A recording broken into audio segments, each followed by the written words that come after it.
Hello, and welcome to the Antique Central podcast. My name is Mark Ray, and I will be your host for a series of podcasts all about antiques, vintage, and collectibles. Each month, we'll dive into a world of antique treasures, vintage gems, and irresistible collectibles. From discussing the antiques and vintage trade to exploring influential design movements and everything in between, we've got it covered. Whether you're a dealer, a seasoned collector, or just curious about the past, this monthly podcast series will have something for you. So grab a cup of tea, sit back and relax, and get ready to join me on a journey through time. Welcome to Antique Central. In our second podcast, we deep dive into the crazy world of antique dealing and reflect on the many and varied eccentric customers you will inevitably encounter. So, join me in this week's episode as we explore a world where dealers are caught between timeless antiques and otherworldly customers, where time stands still and life can sometimes feel like a scene from a vintage sitcom. Picture this. You're standing amidst a sea of antique and vintage curiosities. Your treasured stock resembling a Victorian-era cabinet of curiosities on steroids. An ornate gramophone sits next to a gaudy porcelain figure, while a reproduction suit of armour threatens to outshine a collection of very creepy Victorian dolls. It's a visual wonderland, and you're captain of the ship, even though half the time you're wondering if you've accidentally brought the wrong stock for the wrong price at the wrong time. Now, let's talk about the customers. Oh, the customers. They come in all shapes and sizes, with a variety of personalities that can rival the cast of a Shakespearean play. There's the bargain hunter, who insists she can get a Ming Dynasty vase for the price of a cup of tea. The tyre kicker, who is only there to kill an hour while taking an enjoyable trip down memory lane as you look helplessly on. Then there's the customer who stands at your door and says, "I can't possibly come in. I'll spend too much money." Isn't that the whole idea of having a shop, you think to yourself? But all you can do is nod, smile, and watch helplessly as they walk off, never to be seen again. And last but not least, let's not forget about the eccentrics. Those glorious one-offs who appear like magic in your shop and insist on speaking to the long-dead spirits residing within your antique mirrors. You nod along thinking, is this real life or a Monty Python sketch?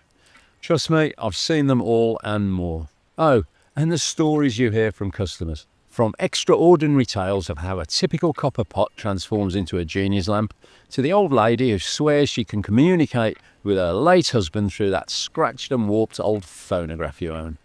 Your shop becomes a confessional booth for the most bizarre beliefs. You listen, nod, and occasionally exchange perplexed glances with your shop assistant, who's seen it all and probably deserves a sitcom spin-off of their own. It has to be said, however, that the daily practicalities of an antique dealer could rival a classic slapstick comedy show. Ever tried moving a gigantic Victorian wardrobe up a narrow flight of stairs without shredding the vintage flock wallpaper?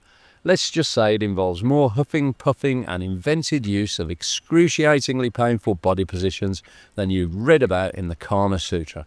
And the dust. Oh, the dust that accumulates in your shop. It appears daily and only when you're not looking. Where does it all come from? Most mornings when you open up, you're left wondering if your vacuum cleaner is up to the task, or if you should just hire a team of archaeologists to excavate your shop. And speaking of archaeology, let's not forget the archaeological dig that is otherwise known as your storage room. It's a treasure trove of forgotten artifacts, stacked precariously like a Jenga tower waiting for an excuse to topple. You're sure there's a hidden G-plan coffee table back there somewhere, but you're too afraid to find out. Just when you thought you'd misplaced your sanity, by complete accident you uncover a long-forgotten box of saucy vintage postcards that make you chuckle so hard you spill your coffee all over that priceless mahogany desk you had been sitting on. Been there, done that, bought the t-shirt. But let's not get too bogged down in the chaos. There's a certain joy that comes from unearthing a forgotten gem, dusting it off and finding a new home for it with someone who truly appreciates its history, will love it and give it a new home. It's like being a matchmaker for inanimate objects, and you're Cupid in a leather coat, beanie and a scarf. And when that rare customer walks in who actually wants to buy something and falls head over heels for that taxidermy squirrel wearing a top hat. Yes, I have sold one. You know you've just made a magical connection between your customer and that inanimate object. Love at first sight. In the unlikely event someone is on the verge of making a purchase, let's talk about the bizarre negotiation dance that goes on. You're an antique dealer, not a mind reader, but you've mastered the art of interpreting a raised eyebrow as, "I'll take it," or the dramatic sigh as meaning, "I'll give you half the price, a bag of marbles, and a half-finished handwritten love poem about my partner." Every sale is a delicate balance between preserving the market value of your treasures and ensuring your bills get paid. It's a tricky dance to learn and probably one that none of us truly master. In the end, the life of an antique dealer is a mixed bag of bewildering anecdotes, heartwarming connections, and a constant state of, what in the name of Queen Victoria's bloomers is happening? You embrace the chaos, celebrate the oddities, and keep chasing the thrill of discovering that one-of-a-kind piece that brings a smile to your face and hopefully to a customer's face. So if you're up for a journey filled with dust, dreams, and a dash of delightful madness, hop on the antique adventure train. It's pulling out of the station.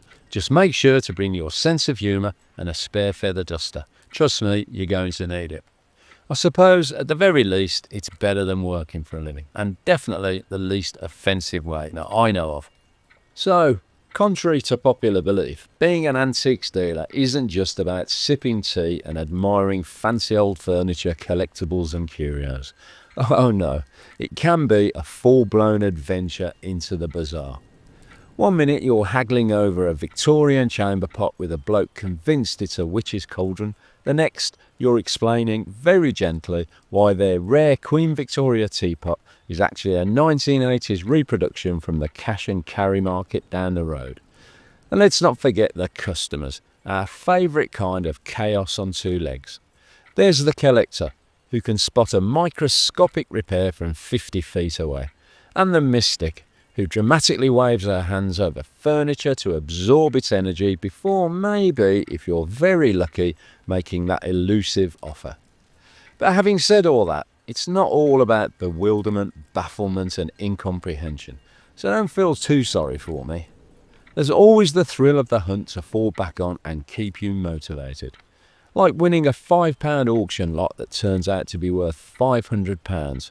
But don't get too excited, because there's also the heartbreak of realising that genuine mid-century cabinet you just won is actually IKEA in fancy dress. As the man says, what goes round comes around, and that's certainly true of the antiques and vintage game.